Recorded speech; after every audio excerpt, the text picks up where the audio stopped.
diagnosing a mental health condition an exact science? Or is it more like an educated guess? Yeah, You sent us some really interesting research about this, and I Ah. can't wait to dive in. it's a great question, and a topic with a lot of nuance, I think. To really grasp the challenges of diagnosis today, it helps to understand how our views on mental illness have shifted over time. Right, because we weren't always looking at brain chemistry and genetics.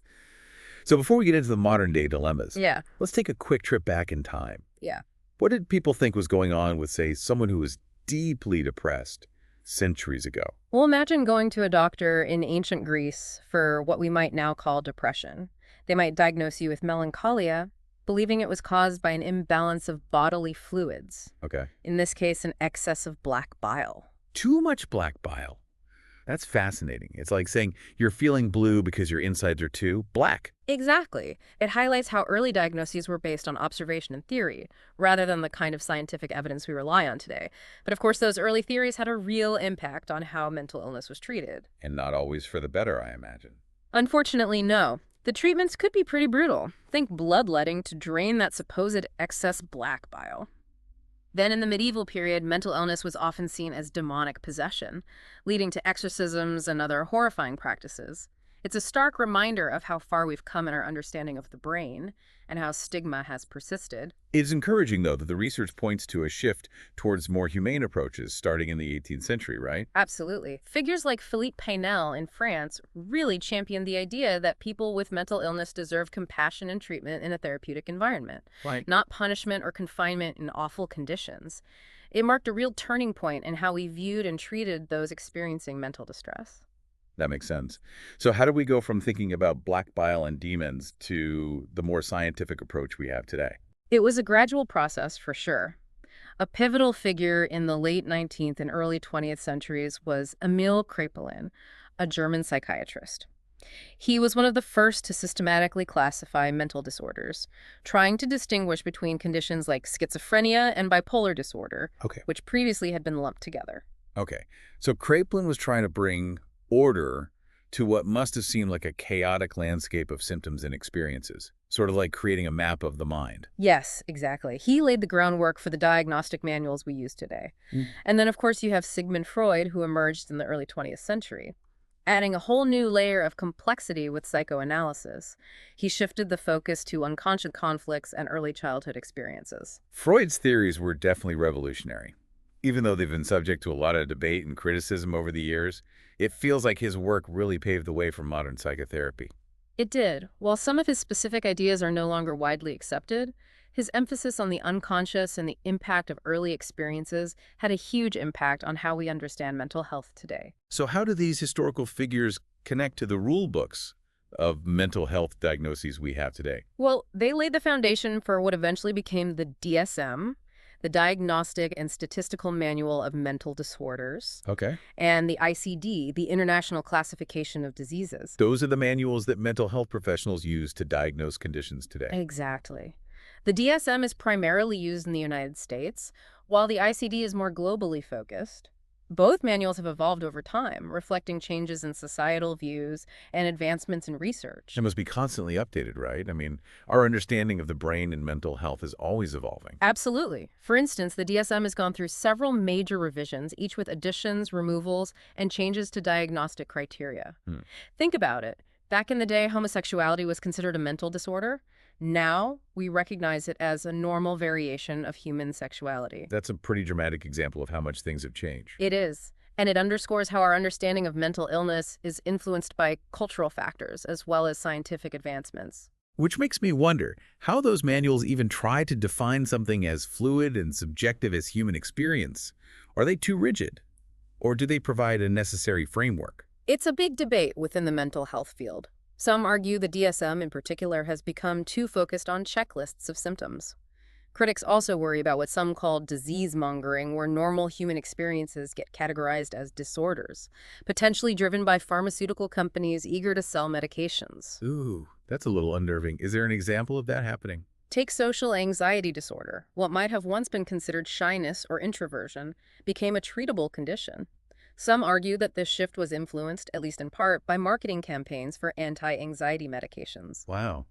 That really makes you think about the potential for bias in diagnosis. I mean, how do we know if we're truly identifying a mental illness or just labeling it a normal part of the human experience as pathological? That's a critical question, and one that researchers and clinicians are actively grappling with. There's a growing recognition that the current system, while helpful in many ways, has its limitations. And that's where things start to get really interesting. The research you shared explores some alternative approaches to diagnosis that move beyond just checking off symptoms on a list.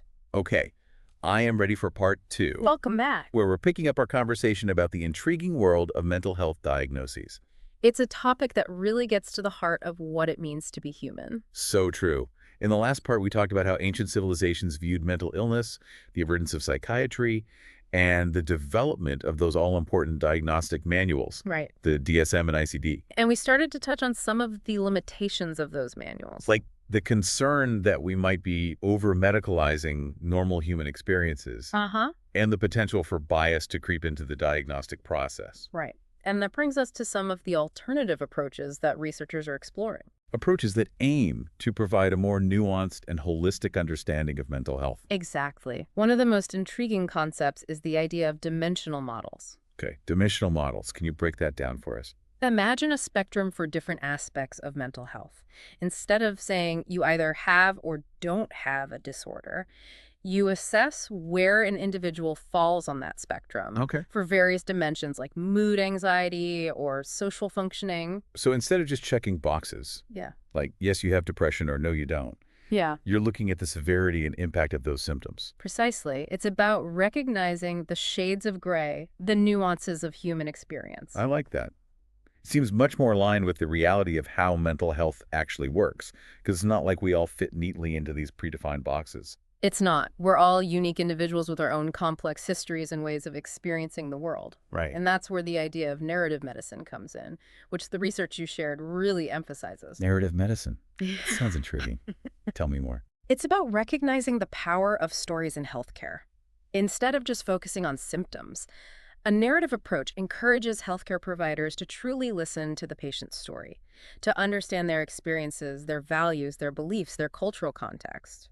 So it's about treating the whole person, not just the illness. Exactly. And when you approach diagnosis from that perspective, it becomes less about labeling and more about understanding the individual's unique journey. It seems like such a more humane approach. It is. And it can lead to more personalized and effective treatment plans because you're considering the person as a whole, not just a collection of symptoms. Now, the research you send also touches on how technology could play a role in transforming mental health care. What are some of the key advancements in that area? There are some really exciting possibilities on the horizon. One that caught my eye was digital phenotyping. Digital phenotyping. That sounds futuristic. It kind of is. It involves using data from our digital devices like smartphones and smartwatches to track behavior and mood patterns. For example, it could analyze things like sleep patterns, physical activity, social media use, even how quickly you type, to potentially identify early warning signs of a mental health episode. Wow. So it's like having a constant stream of data that could provide insights into your mental state. It is. Of course, there are ethical considerations around data privacy and how that information is used, but if done responsibly, it has the potential to revolutionize how we monitor and manage mental health conditions. And then there's telehealth, which has really taken off in recent years. Telehealth has been a game changer, especially for people in rural areas or those who face barriers to accessing traditional in-person therapy. With telehealth, you can connect with a therapist online from the comfort of your own home. That makes treatment so much more accessible and convenient. It does, and it can be particularly helpful for people who feel stigma about seeking mental health care. They might feel more comfortable talking to a therapist online rather than going to a clinic. So with all these advancements, are we on the verge of a paradigm shift in how we approach mental health? I think we're definitely moving in that direction. There's a growing recognition that the traditional model of diagnosis and treatment needs to evolve. Towards a more personalized, holistic, and technology-driven approach. Right. But even with all these exciting advancements, it's crucial to remember that technology is just a tool. It can't replace the human connection. Exactly. No matter how sophisticated our algorithms become, it's the empathy, the compassion, the genuine human connection that truly makes a difference in someone's mental health journey. That's a great point to end on for part 2. We'll wrap up with part 3 after a short break.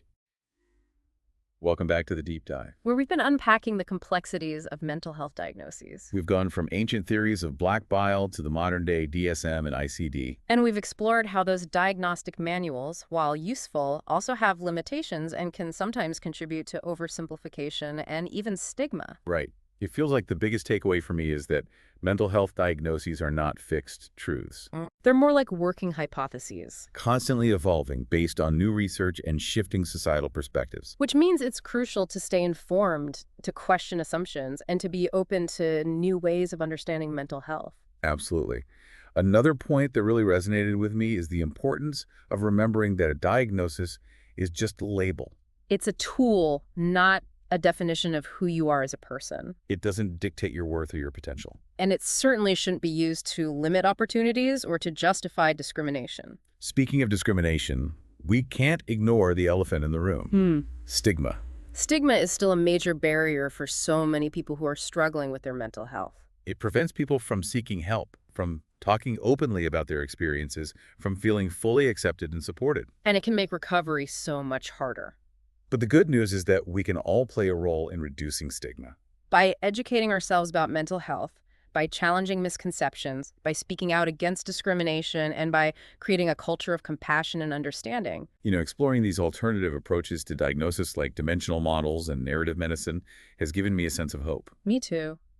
It feels like we're moving towards a more humane and personalized way of understanding and treating mental health. A system that recognizes the complexity of human experience and prioritizes individual needs and goals. And that incorporates the power of technology while still valuing the importance of human connection. So to our listener who shared this fascinating research with us, thank you. This deep dive has sparked so many important questions and insights. And it's left me feeling optimistic about the future of mental health care. We hope it's done the same for you. And remember, you are not alone. There is help available, and there is hope for recovery. Don't be afraid to reach out for support. Talk to a trusted friend or family member. See a therapist, join a support group. There are so many resources available, and you deserve to find the support that's right for you. And if you're someone who doesn't personally struggle with mental illness, you can still make a difference. Be an advocate for change, challenge stigma when you see it, and create a more supportive and inclusive world for everyone. Thank you for joining us on this deep dive into the world of mental health diagnoses. We'll see you next time on Deep Dive.